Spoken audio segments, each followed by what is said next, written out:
Hello there. It has been a little over a week since I've blogged.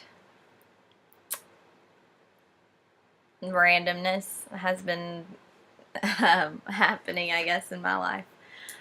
I left off with you guys last week saying that I was going to go see my GI doctor here, and I was waiting to hear back from Dr. Gorgon in Cleveland. He was going to read my CT.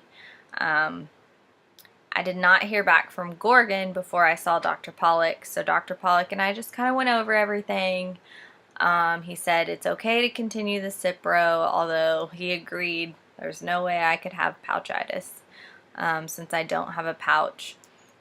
All the inflammation makes sense because that's my disease and that's where it is. It's low and it's in my rectum at this point in time. So he said we're going to stay the course. He wants me to keep doing the suppository, keep doing the enema, one in the morning and one at night, and that it's kind of a waiting game right now. He's happy that, I was off the steroids for about a week when I saw him. I've been off of them 2 weeks now. Really no joint pain. I do notice my hands are puffier than normal. I'm hoping it's just because it's hot and it's like summertime, and yeah, I swell a little bit more in the summer. That's what I'm gonna go with right now. I'm not in any pain. None of my other joints so far have been affected. So Dr. Pollock was pleased. He said my lab work looked good. We did talk a little bit about my liver because at some points when you have inflammatory diseases in your body, it can attack your liver, and there was like a bile duct which leads into your liver that was dilated instead of more narrow. I said, is that anything to be concerned about at this moment in time? Is that going to affect the next surgery? Is that going to affect anything to do with my GI tract at this time? And he said no.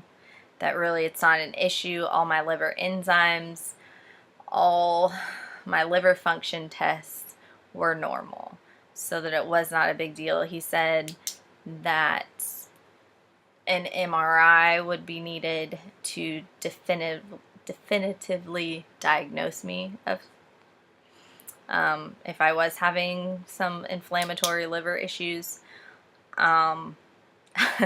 I just literally looked at him and I said, we're not going to worry about it right now. If it's not altering my health in some way that I can't keep going on this route that I have paved for my surgeries and to get rid of my ostomy, then I honestly could care less.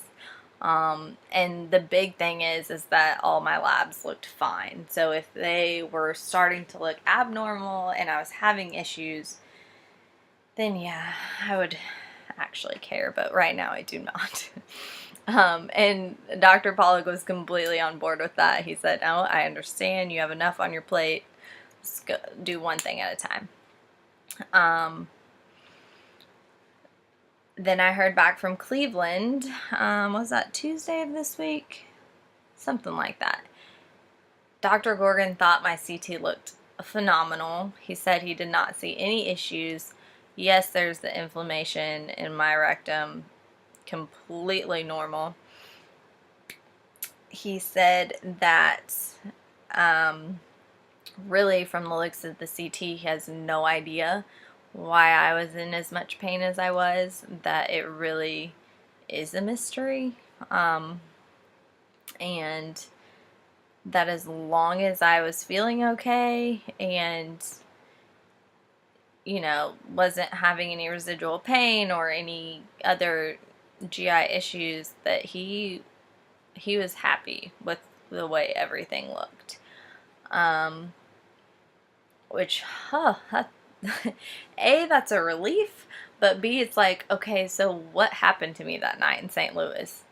And who knows? There's really, I promise you I wasn't making it up, but now I feel like a big old fool. Like, well, at least there would have been something wrong with me, it would have made a lot more sense.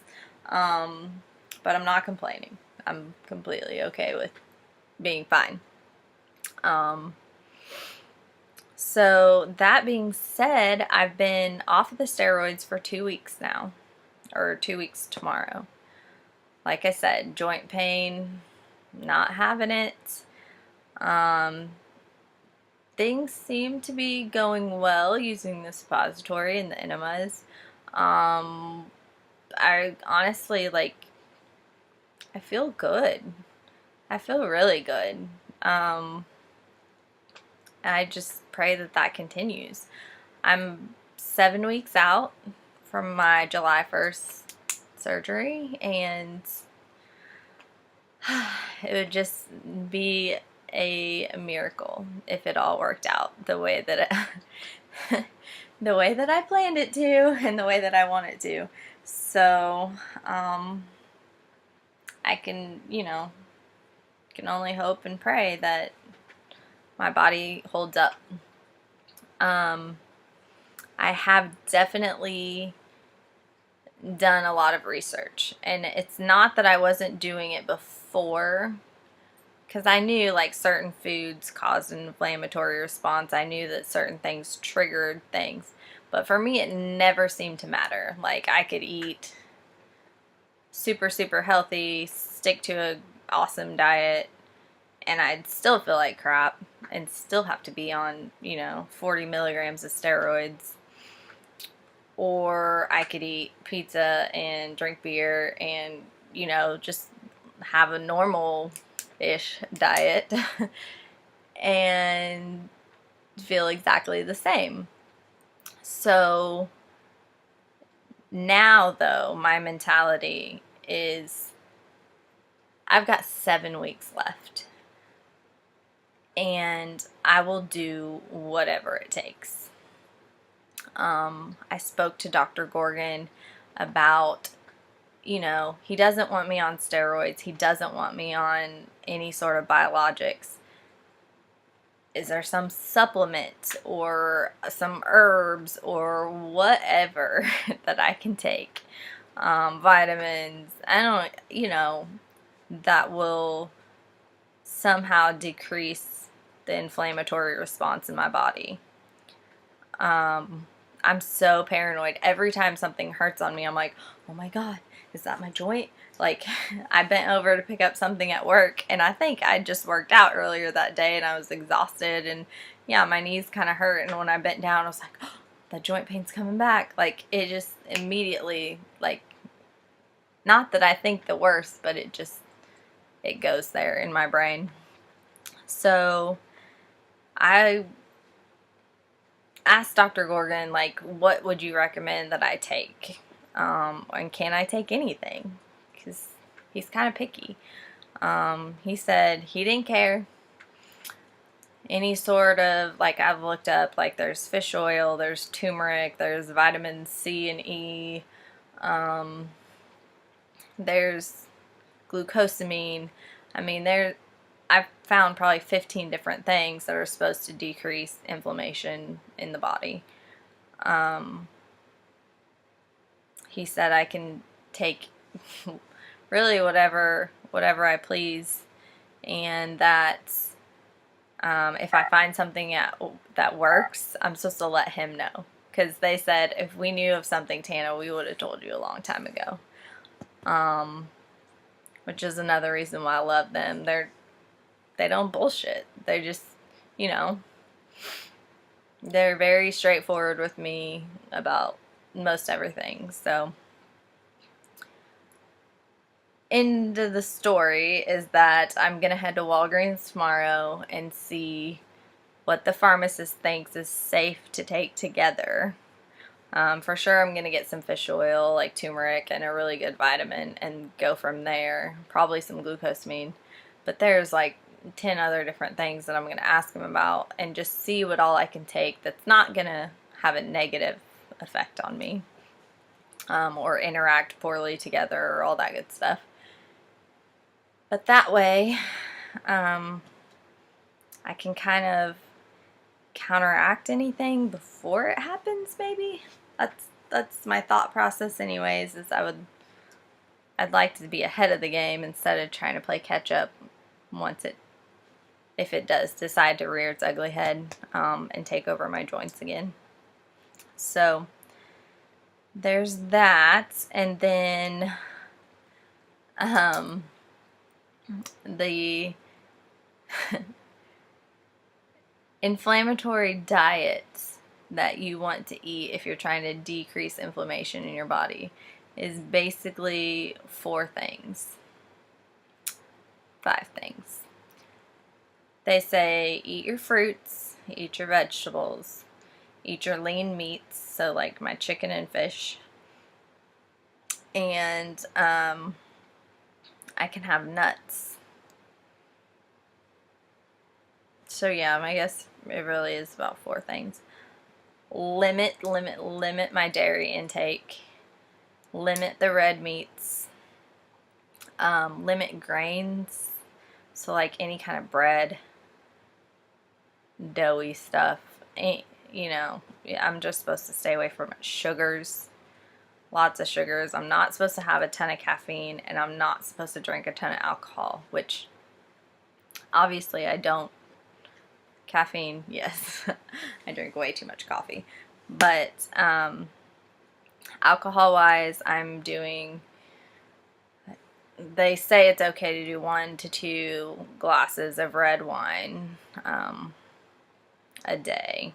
So, which I don't drink every day, but I'm just trying to stick to like that small amount. I'm not going to drink beer these next 7 weeks. Liquor. I'm just trying my best to give it the best shot possible. I don't want to wake up, a month from now and say, oh, well, if I would have done this, or if I could have done that. It's really hard being a nurse and doing night shift. I want that coffee. I want something caffeinated. I'm used to having like a Pepsi a shift. But I can have tea. And I have to start my day with at least a cup of coffee. Next week I'm going to start doing half regular, half decaf, and see if that will get me through. But it's really hard when I've done it for 5 years. Made a pot of coffee before I went to work. So that's what I'm trying to do personally. I'm not perfect. I mess it up at least once a day, but like I figure if I'm good 90% of the time, that's got to make a difference. So other than that, I'm enjoying my 5-day break off of work. I have done a lot of fun stuff lately. I met up with a family that I took care of their triplets, and they're amazing. And the girls they're all 3 girls. They're doing so good. I feel like there's a definite bond and friendship forming. They're very, very good people. Started dating, which is kind of crazy. I wasn't planning on that. But I actually met someone through that family, and not gonna lie, like, just getting close to someone made me really nervous and self-conscious, and like, oh my god, it took me forever to figure out what I was gonna wear, and just you know, all my friends know about everything. I'm not gonna, A, I hadn't told this family about my issues, and B,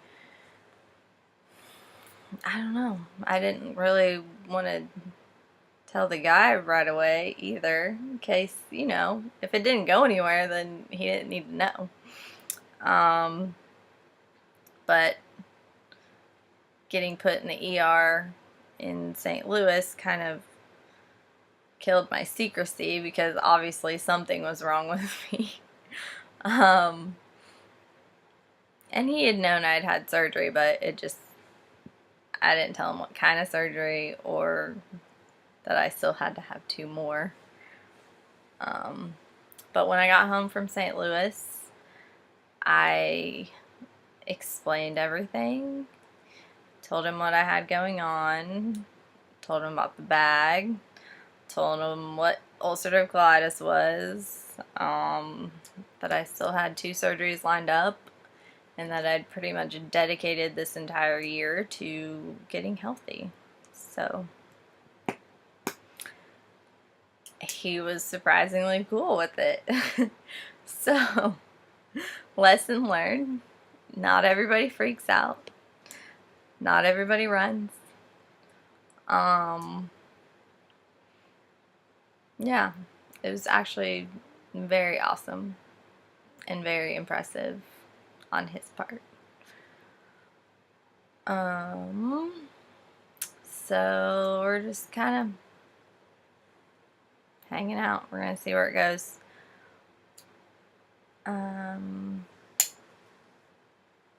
But yeah, so I guess it was good in many ways, because it reassured me that yes, dating is possible if I have this contraption on me.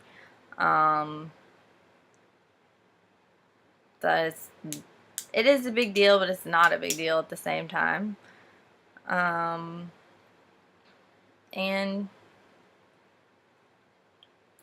you know, some people just are really easygoing, I guess, and understanding. His concern for me is quite adorable. So I don't think I've ever, like, you get so nervous to tell someone about it, or I do anyways.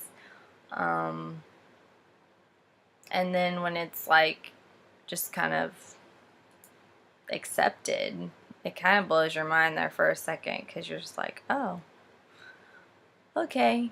Because you don't know. I mean, it's a 50-50 chance that people are going to be like, oh, I can't deal with this, or the other 50% are just like, oh, well, okay. Just another day, I guess. So it was reassuring that life's gonna go on with or without this stupid thing. So,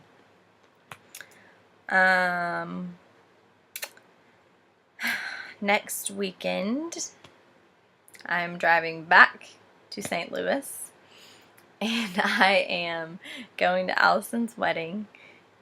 And I talked to her sister yesterday, and I said, well, pray we don't have a repeat performance of my ER trip.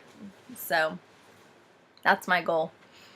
And other than that, just working and kind of doing my thing. So hopefully things continue in a positive manner, and I will chat with y'all soon.